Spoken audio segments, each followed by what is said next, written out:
Hai, Assalamualaikum warahmatullahi wabarakatuh. Sebelumnya saya pribadi mohon maaf yang sebesar-besarnya sama kalian semua ya guys, karena baru dapat menjumpai kalian dalam kesempatan kali ini.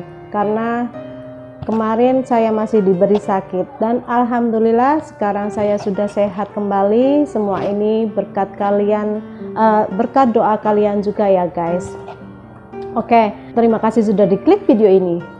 Dalam kesempatan kali ini gue Mila seperti biasa akan kembali menceritakan tentang kali ini mitos malam satu suro. Gimana reaksi kalian mendengar kata-kata malam satu suro? Merinding gak guys? Karena kebanyakan identik dengan hal mistis ya guys. Dengan kata-kata tersebut horor gitu deh. Nah, untuk sebagian masyarakat Indonesia khususnya orang Jawa melaksanakan tradisi di malam satu suro karena ada makna tersendiri guys. Dan oleh sebab itu ya guys, di malam satu suro itu kadang tidak ada orang yang mau berbuat macam-macam ataupun aneh-aneh karena takut kena sial gitu guys. Jadi apa sih sebenarnya malam satu suro itu, dan mitos-mitos apa aja yang memang dikenal oleh masyarakat setempat mengenai malam yang sakral ini ya guys. Nah, sebelum gue cerita yang horor-horornya, gue akan membahas sedikit nih asal muasal dari malam satu suro, mitos-mitosnya sampai ke beberapa pengalaman-pengalaman horor orang-orang di malam satu suro guys. Nah, gimana kisahnya tentang malam satu suro ini guys? Cekidot.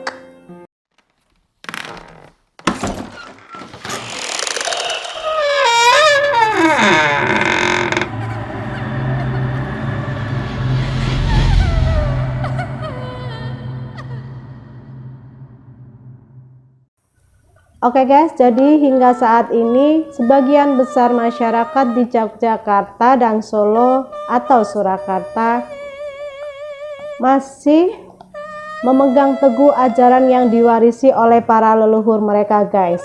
Nah, salah satu ajarannya yang masih dilakukan adalah menjalankan tradisi tahun baru tradisi malam satu suro, yaitu malam tahun baru dalam kalender Jawa yang bertepatan juga dengan tahun baru Islam. Oke guys, jadi hingga saat ini sebagian besar masyarakat di Yogyakarta dan Solo atau Surakarta ini masih memegang teguh ajaran yang diwarisi oleh para leluhur mereka guys. Nah, salah satu ajarannya yang masih dilakukan adalah menjalankan tradisi malam satu suro, yaitu malam tahun baru dalam kalender Jawa yang ditetapkan juga dengan tahun baru Islam. Dan malam satu suro ini guys dianggap keramat untuk sebagian masyarakat atau kebanyakan dari masyarakat Jawa. Karenanya memang banyak sekali dijalankannya ritual-ritual khusus pada hari itu, seperti penjamasan dan lain sebagainya. Berbeda daerah maka berbeda juga ya guys cara mengisi malam satu suro. Dan tradisi malam satu suro ini bermula saat zaman raja dari kerajaan Mataram yang ketiga bernama Sultan Agung Adi Prabu Hanyakrokusumo sekitar tahun 1916 sampai 1945 sejak kerajaan Mataram Islam sana guys. Nah, saat itu memang banyak sekali mengikuti aturan penanggalan tahun Saka yang memang diwarisi dari tradisi Hindu. Dan hal ini sangat bertentangan dengan masa Sultan Agung yang memang menggunakan sistem kalender Hijriah yang diajarkan dalam Islam. Dan dibalik itu Sultan juga ingin nih guys menyatukan dua kubu masyarakat Jawa yang terpecah akibat memang berbeda keyakinan ini, yakni penganut kejawen atau kepercayaan orang Jawa dan putihan atau kepercayaan Islam. Lalu Sultan Agung kemudian berinisiatif untuk bisa memperluas itu ya guys, ajaran Islam di tanah Jawa dengan menggunakan metode perpaduan antara tradisi Jawa dan Islam ini. Dan sebagai dampak perpaduan ini, tradisi Jawa dan Islam dipilihlah itu guys tanggal 1 Muharram yang kemudian ditetapkan sebagai tahun baru Jawa juga. Dan sampailah hingga saat ini setiap tahunnya tradisi malam satu suro selalu diadakan oleh masyarakat Jawa guys.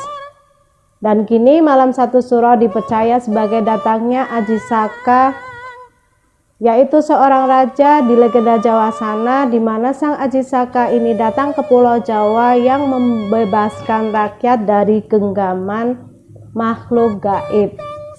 Dan seperti yang kita ketahui, jatuhnya malam 1 Suro ini menurut tanggal Jawa juga berarti mulainya bulan Muharram menurut penanggalan Hijriah ya guys.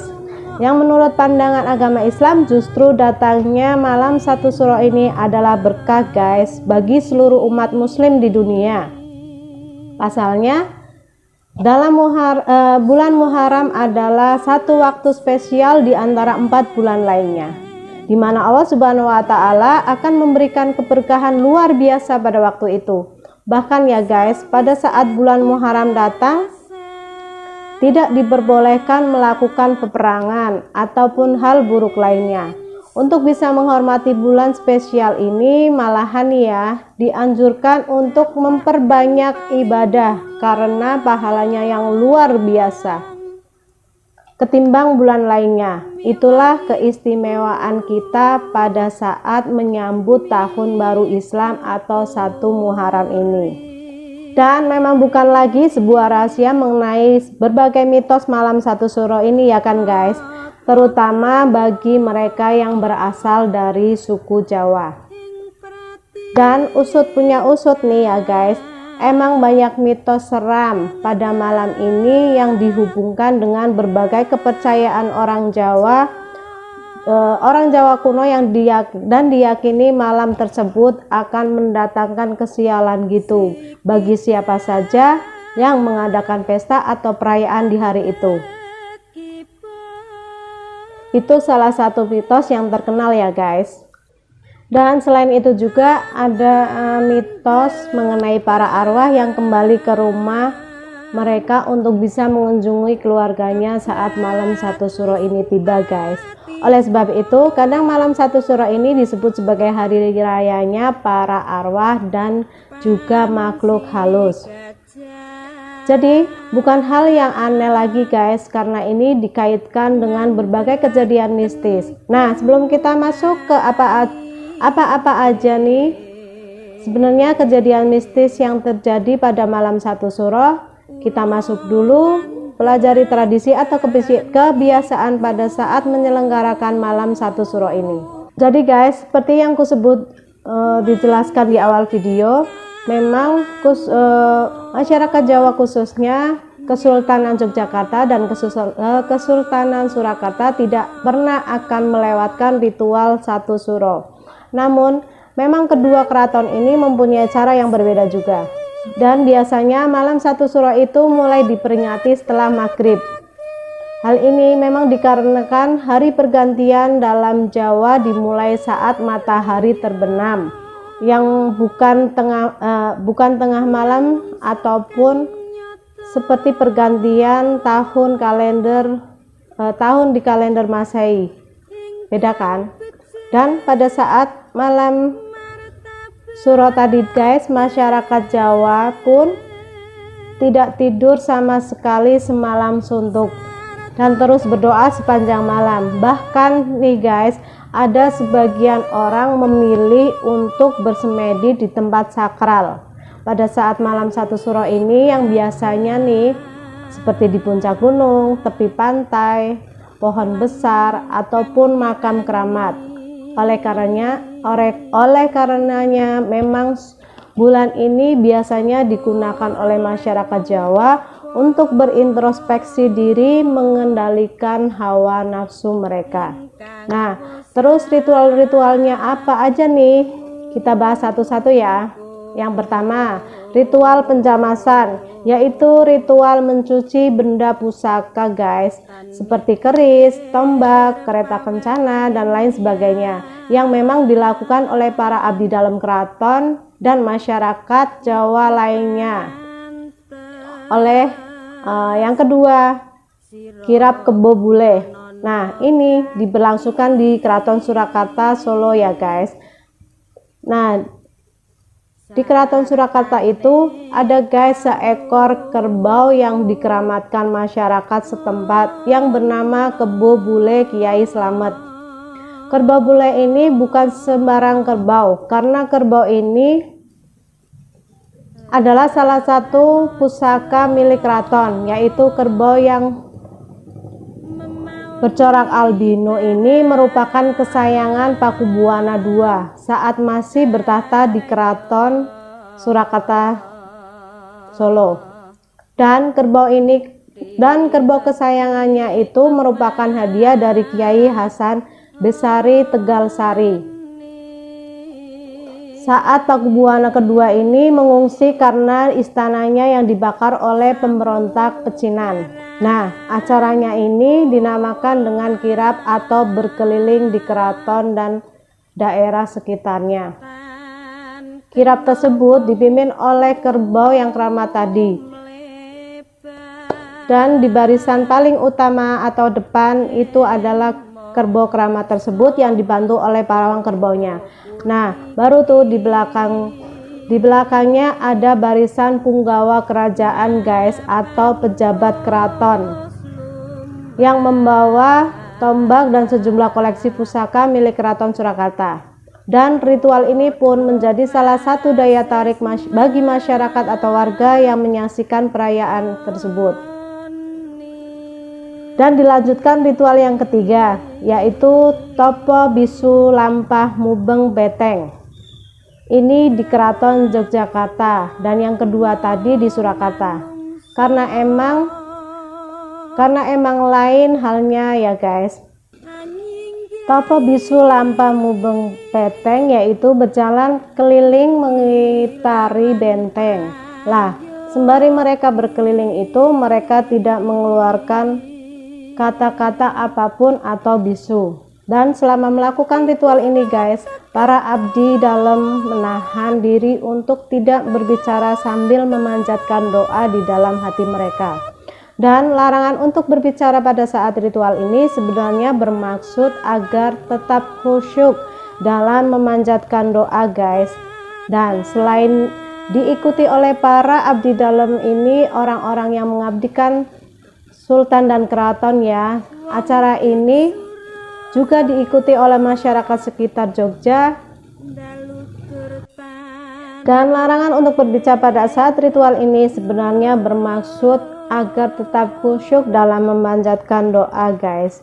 Dan selain diikuti oleh para abdi dalam ini, orang-orang yang mengabdikan di kesultanan atau keraton ya, acara ini juga diikuti oleh masyarakat sekitar Jogja ya guys, yang identik dengan membawa keris dan benda pusaka. Dan tradisi ini lebih menitik beratkan pada ketentraman batin dan keselamatan guys. Karenanya pada malam 1 Suro ini biasanya selalu diselingi dengan ritual pembacaan doa dari semua umat yang hadir merayakannya. Dan hal itu bertujuan untuk mendapatkan berkah dan menangkal datangnya mara bahaya guys. Terus ada lagi yang namanya ritual ruatan atau pembersihan. Nah, mereka yang di rumah ini guys diyakini akan terbebas dari sukerta atau kekotoran guys, atau kesialan guys. Nah, kriteria bagi mereka yang diruat yaitu antara lain 1. Ontang-anting atau putra putri tunggal. Terus yang kedua, kedono kedini, sepasang putra putri. Terus ada lagi yang ketiga, sendang kapit pancuran, yaitu 1 putra yang diapit oleh 2 putri, maupun orang-orang secara weton atau perhitungan hari baik dan buruk dalam tradisi Jawa berdasarkan hari atau waktu kelahirannya yang tidak baik. Nah, mereka yang lahir di hari yang disebutkan tadi guys, konon katanya merupakan mangsa empuk bagi Batara Kalaya, yaitu simbol kejahatan dalam pewayangan, dan memang seringkali membawa kesialan atau celaka ya guys.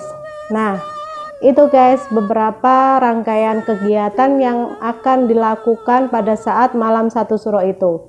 Dan selain itu, sepanjang bulan Suro ini masyarakat Jawa meyakini terus bersikap eling atau ingat dan waspada juga ya guys. Nah, eling di sini memiliki arti bahwa manusia harus tetap ingat siapa dirinya dan di mana kedudukannya sebagai makhluk ciptaan Tuhan.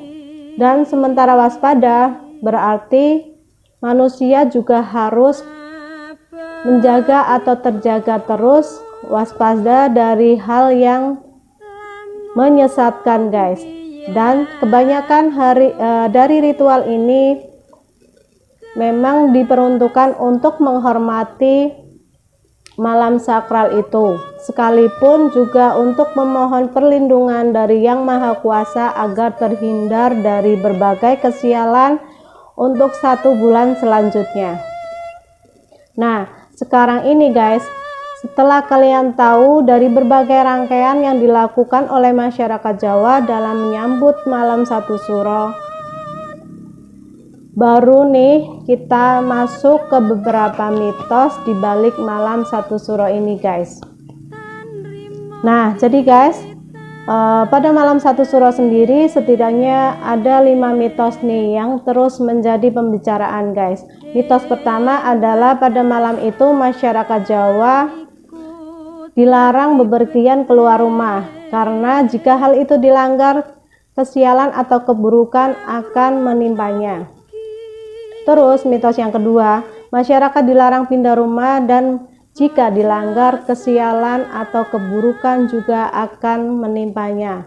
Terus mitos yang ketiga, tidak boleh mengadakan pesta.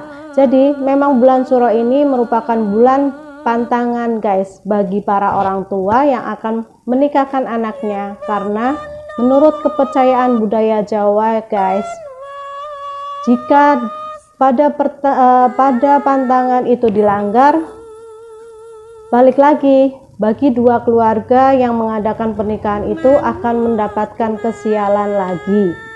Terus mitos yang keempat adalah arwah leluhur pulang ke rumah, dan itu juga salah satu alasan kenapa tidak boleh pergi keluar rumah, karena memang arwah leluhur itu harus disambut dengan cara tetap berdiam di rumah.